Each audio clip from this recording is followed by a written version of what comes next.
What is up, Sixers Nation? We're back here for another episode of Sixers Report Card Part 3. This is going to be the final part here. May do one more video on Nick Nurse, but this will be the last part on the players. A bunch more role players going through. A lot of players have touched the courts this season, unfortunately. Actually, a lot played meaningful minutes, not just garbage time, too, just because of a lot of injuries throughout this season so far.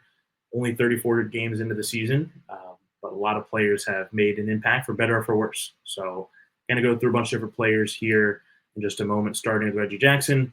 But before we get into this, just wanted to say, again, thank you for everyone that has subscribed to us. If you haven't subscribed and you're watching this video, hit that subscribe button down below. We're giving away $25 for every 100 subs. Just hit 200 last night, and we actually just came out and did a live right before this, giving away $25 to a winner. Mugga B won that one, so congrats to him on that one. And if you did not win, you get 8 more chances there for that. If you're one of our subscribers, again, it's only to one of our random subs there too. But without further ado, let's hop right into it here. Starting with Reggie Jackson, who is putting up 3.8 points per game, shooting 38% from the field and 37.8% from three. Nothing too crazy for Reggie Jackson here. He's certainly popped into some games and not the other. He was not getting a whole lot of minutes before Jerry McCain's injury. Unfortunately, Jerry McCain goes down, and Reggie Jackson is called upon a lot more in addition to Kyle Lowry. I like the signing when they first got him, and this past offseason got him on a minimum deal. This is a veteran who has played in many, many games, good playmaker, has a high IQ, has played in playoff games too for winning teams, guy that you just want on your team, right? And overall, not shooting the best from the field, 38%. You'd like to see that get up there a little bit. I know he's mostly shooting threes, and actually 3-point percentage is not bad there. But overall, I'm going to give him a C for the season just because I thought he would be a better playmaker. I think that's one of the things that the Sixers really needed at the deadline because Lowry hasn't produced well and Reggie Jackson. I think just between both those guys, you're really seeing the aging, hit them in the wrong way. So I'd like to see him be a better playmaker just because they don't have a lot of playmakers on the team right now. Tyrese Maxey, who's their main guy, isn't really a true point guard, right? Played shooting guard in college. So I'd like to see Reggie Jackson step up a little bit more there, get his shooting up there. That's why I gave him a C. C is average. There's certainly guys I'm going to go through later in this video, and I've already gone through that have gotten worse. So nothing. I'm not too happy, not mad. They just kind of, he's right in the middle, right on average for me. You got a B-? Yeah, I gave Reggie a B-, slightly higher than Mitch here. Honestly, the main reason is just because of the shooting, 37% from three. They're almost 38 there, creeping up. And he's played not a ton of minutes. One of the things, especially with Lowry struggling, I'd love to see him slightly increase his role. Not to say he has to be a full-time starter out there, but we really don't play Reggie a ton of meaningful minutes. Usually we're down a good bit. As of late, especially with Oubre, I was out a couple games there, and some of the other guys were missing a beat, of course. The lineup and then just the rotation was a lot shorter, so Reggie had to come back in, which is totally fine.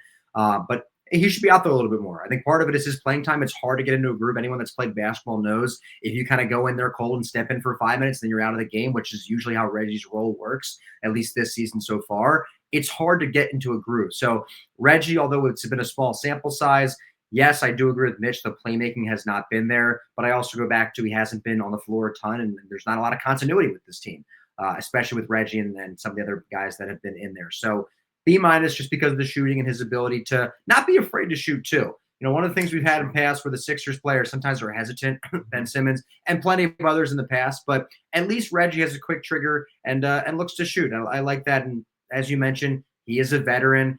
I don't want to say he's definitely older and been slightly past his prime, but he's not Lowry where it looks like he's basically unplayable. Reggie, I'd like to see a slight increase in minutes with the guys that we have. He's the best option there off the bench so far, especially with McCain going down. Yeah, I would like to see him get more minutes than Coach Lowry. Yes. I will agree with that. Yes. Moving over to Andre Drummond here, a little bit of a bigger player.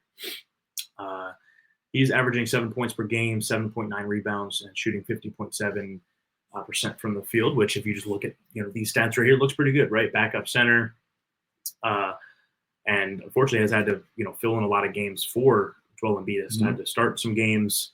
Started off the season okay, and it just feel like it's gotten worse as the season has gone on. He's had some injuries and it's bounced in and out of the lineup, but pretty much Yabusele has taken his starting center role, and Yabusele is not even a center. He's more of a 4. He's an undersized center. at that. But Yabusele's played better in every single way. Yabusele can shoot the ball, stretch the floor. He's more athletic. Has played better defense too. And actually, one of the reasons I'm giving him a D+, but one of the reasons I'm giving him a D+, such a low grade, is 50.7% from the field is very low for a big man. I mean, he doesn't shoot the ball outside of the paint really, and to shoot 50.7% is really, really bad. I mean, and if you watch the games, I mean, some of these layups are shacked and full. I mean, it's just like he's right in front of the rim. I mean, this guy is big. He's not 6'5" or anything like that. Yeah. I mean, he could basically dunk the ball without even jumping, and he can't put it in there. So he's another guy just like Reggie Jackson and Kyle Lowry, who's on the wrong side of his career in terms of his age, and it's showing. He can't set the screens as well. He can't move as well, and unfortunately, he has never really improved his shot where he can stretch the floor, right? And it's not his fault that they're asking him to do a lot because, again, he did sign up to start a lot of games. He was brought in to be Joel Embiid center, which I was excited for. Hasn't panned out. I was hoping maybe my expectations were just a little too high. Right. I don't know. But I'm giving him a D+ because I just thought he'd be a lot better. And, I'm also just happy with Yabusele's play. And at this point, with Embiid missing so many games, it's like, I'd rather even pick up somebody else other than Drummond, right? Like have Yabusele out there with somebody else. Have Yabusele play his true 4 position. I just don't see, Drummond really contributing well. Yeah, I mean, I gave him once again slightly higher say here, which is kind of the theme. I feel like, even though, yeah, it actually is a theme. We're looking at the banners here, but with Drummond, yes, he's struggled mightily around the rim to finish, which is shocking for a guy his size. It's not that hard, like you said. He's a 7-footer out there. It shouldn't be that hard to put the ball in the basket. And there's some point blank ones that he misses, and it's unfortunate. But I thought his defense has been kind of average. That's why I gave him a C. It could be better. And I think expectations-wise, a lot of Sixers fans, they saw Drummond in his first stint extensively play here, and he was a lot better. And coming back to the Sixers 2 years later, he's a little bit older. You can just tell he doesn't look like the same Probably player. The best backup for Embiid's career. Right. He's just not as athletic as he once was. But I think rebounding-wise, 7.9 is not a ton, but in limited minutes, which he's been on and off. He'll start some games. He's been injured recently. He's been banged up. I think in spurts, Drummond looks fine and looks serviceable as a backup. And then there's other times you're like, why is this guy on the court again? So he's kind of just been confusing to watch, I would say, with him. And a lot of the guys that we talked about today are kind of end towards the bench anyway, right? They're end of the rotation, which in a playoff game, you hope to not see Drummond a ton. You just hope to not see Drummond. That's the goal here. But so far throughout the season when Embiid's been out, which has been a lot, I think Drummond knew going in, hey, I'm going to have to play a good amount of minutes because I'm backing up one of the most injury-prone centers in the league, right? But at the same time, he has struggled in certain ways, but I'm not as low on him as some other Sixers fans. Yeah. But, yeah. Yeah, I mean, he's averaging right now. He's played in 26 games, so he's missed 8 games so far this season. And then he's averaging 18 minutes and 53 seconds, almost 20 minutes per game. If Embiid's healthy and it's a playoff game, right, all that, like that's going to be closer to like 10, which is I think the sweet spot there. I think when you're pushing closer to 20, that's when he starts kind of trailing off there. And I think he also just tries to, almost extend himself before he even gets in there because he knows that he's going to be in there for 20 minutes for the entire game. So yeah, I mean, again, I think it's a little bit of both, like his poor play and also just he's being asked to do too much, and those things kind of just go hand in hand. So D+ for him. We'll move on to Eric Gordon. Again, you're probably getting a theme here too, not just like the grade, so I'm giving lower than Justin, but also the age. I mean, we go from Reggie Jackson to Drummond to Eric Gordon. I mean, these guys are not young. These guys are not rookies by any means. Sixers went old again. They have by average age, they have the oldest roster in the NBA. Certainly see some young up-and-comers, but a lot of very, very old guys. And then you got Eric Gordon here, certainly one of those older guys, averaging 4.9 points per game, shooting 37.3% from the field and 29% from three, which are pretty bad numbers there. This is a guy who, they're not asking him to drive into the lane. They know he's a shooter and has shot 29% from three. Like we just did a video in our last part talking about Yabusele shooting a team high 39% from three. Like Eric Gordon can't really do much outside of shoot threes, and he's doing a bad job at that. Right. I did give him a C- though. Not like a D or an F, just because my expectations were a little bit lower, and also just like he knows his role. He's not out there trying to do too much or anything like that. He hasn't played a whole lot of minutes. He hasn't gotten exposed too much. He's certainly a little bit on the heavier side, but I would say he's given at least some effort there versus like a Kyle Lowry who can't even like close out on defense there. Right, that's fair. And just like you mentioned with Reggie Jackson, I would say Eric Gordon's even more of like a willing shooter, right? He's had some spurts there where it's like he's had three threes, right? The 29% is bad, but he's had some games where like, okay, this guy hits a few threes here. Again, 4.9 points per game. He's contributing a few points, and this bench really needs that. And I hope that overall averages that he can get that up to like a 33, 34%. For the season, but overall, yeah, C- there, below average was what I give him. Yeah, I mean, I gave him a C+ once again, and well, now this time slightly higher. But with Eric Gordon, yeah, like you said, 29% from three, which is not great by NBA standards.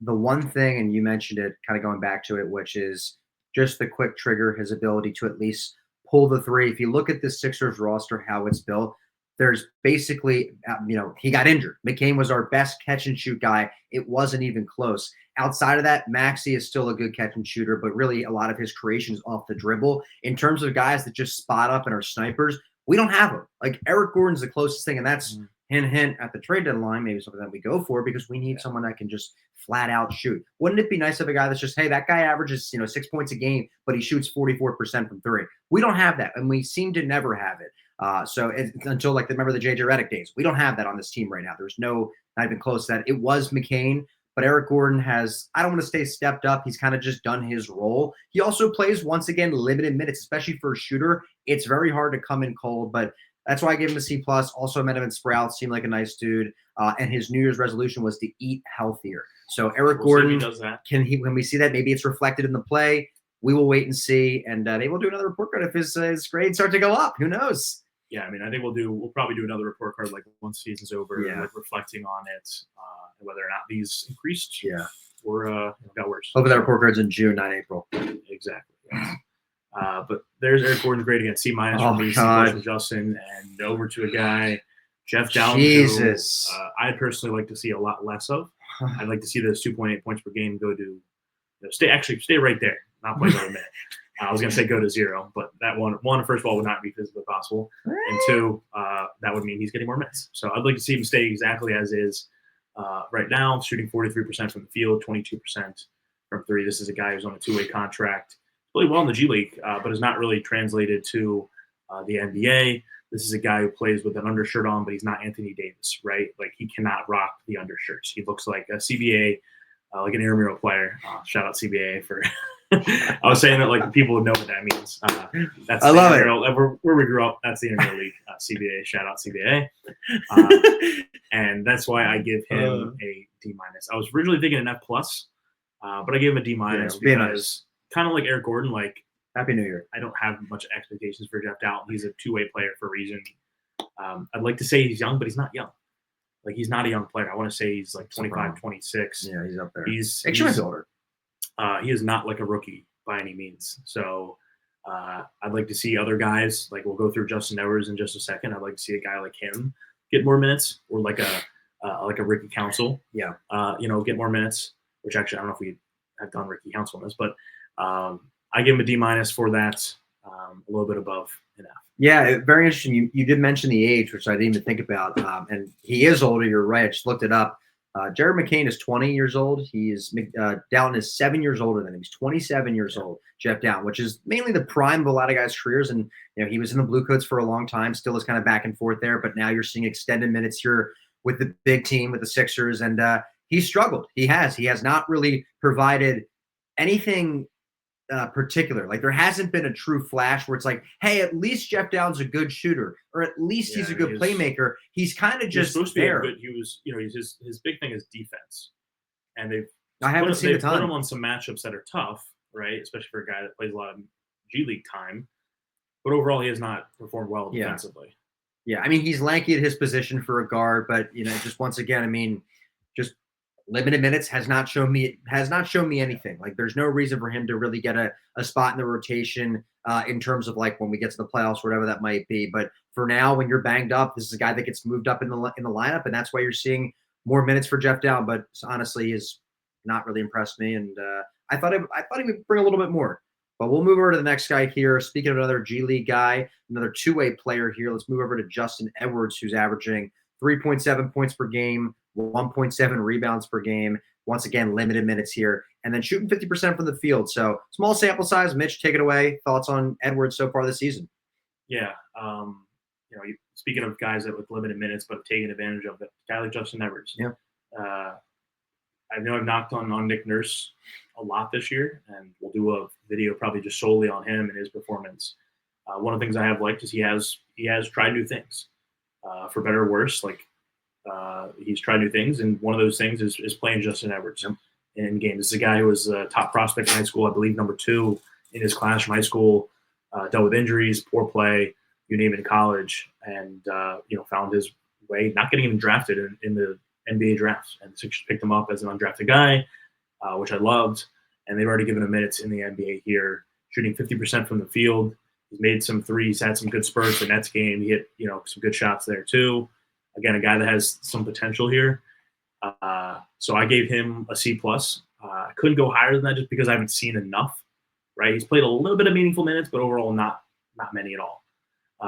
So it's a little bit of like a TBD, but a C+ because again, I wasn't expecting anything out of him, and from what I've seen, I'm like, okay, give this guy some more minutes. So yeah, he's aggressive. I mean, a very athletic guy. It's nice to have a wing out there. I also gave him a C+. But like Mitch said, it really is, especially with the guys that we're talking about here towards the end, it's tough to truly judge them off their play, which you just haven't seen enough. I mean, basketball, we need to see extensive minutes to really kind of get an idea of exactly what they look like. But in college, he was a stud. And it's good to have him on the team. And at least, like you said, Nurse is actually playing him, which was refreshing. But overall, C+, not a lot to say about Edwards. We'll move over to our final guy here on the report card, part 3, Adem Bona, who I was really high on coming out of college. Look at his stats here, 1.9 points per game, which he's not a scorer. We all know that. Almost two.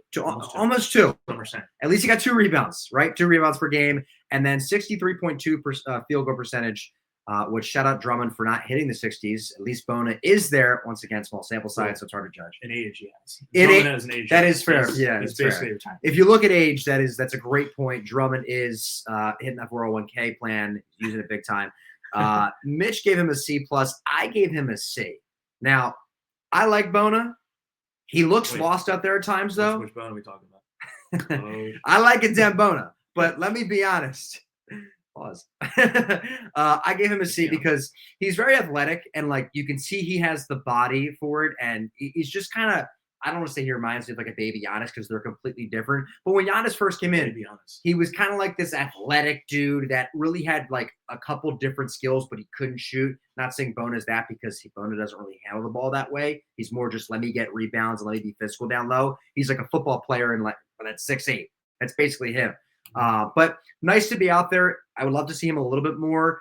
He just needs to learn the NBA. It just seems like they dropped him in and it's like, okay, me grab ball. Got it. I would like to see a little more from Bona. But yeah. Yeah, no, I mean, just like Justin Edwards, I like what I've seen. Gave him, again, C+, just like Edwards, just because I need to see more, and that can certainly go up. Also kind of in that TBD kind of range there. But this is a guy who adds like a little bit of a different element to the Sixers, right? Like he can go up and grab a nuke. He's had some crazy blocks. I mean, he led UCLA with blocks in college, and he had some great blocks in the last game too, where he got up, he almost jumped like over the rim, or not over the rim, sorry, over the backboard. I would say he definitely got over the rim because he got done, but over the backboard with some of his blocks that he made. So he's a high flyer, super athletic, gets up and down the court fast. You can use him in transition, set pick and roll, pick and pop, whatever it may be. He can do a lot better than Drummond because he can just move better than Drummond. One thing that I'd like to see improve, which happens of any big man that's like a rookie or a young player, is just getting in foul trouble too early. Great point. It's tough to guard down low, and players that are in the NBA know how to pick up fouls quickly. Shout out to Joel Embiid. He knows how to take advantage of that. But there's a lot of players that in the NBA with some experience that take advantage of a guy like Adem Bona, who also is a little bit an undersized center, right? Oh, for sure. And if you play him at the 4, you can't really, because he can't really shoot the ball. But I'd like to see more minutes out of him. They are seeing some minutes right now, just for the sole fact that Drummond's missed games and Embiid's missed games and all that. Right. But overall, would like to see him play a lot more in the G League, just because he'll get a lot more minutes there. And I think the kind of physical play, the physicality that you see in the G League will help get him ready for the NBA for that. You're not playing 40 minutes a night it's not a 40-minute game like college, right? Where it's harder to foul out and all that kind of stuff too. There's just less fouls called. Shot clock's not 24 seconds like it is in the NBA. Right. So the pace is just a lot slower. Again, C+, just like Justin Edwards, he's played better than I expected him to. He's made some really nice blocks, shooting 63% from the field. So he's making a shot. That's what anyone that's a big man should be shooting above 60%, unless you're shooting threes out there. So overall, nothing I can really complain about for Adem Bona, who again, second round pick. That's what we expected too much, but something crazy. He'll be all right. See what I'm seeing from him there. But that'll wrap up our report card video there. Thank you for watching. Tomorrow night they do play the Washington Wizards. Got a few games at home. Pelicans on Friday. Should pick up some wins. They're at Orlando for the next one. So the next 3 games are all winnable here, and they have a gauntlet of a schedule coming up. If you missed any of our part 1 and part 2, go check those out on their videos. We go live for most of the games. May go live tomorrow night for the Wizards game. So stay tuned for that. And as always, go Sixers. Go Sixers. Appreciate y'all. Cheers.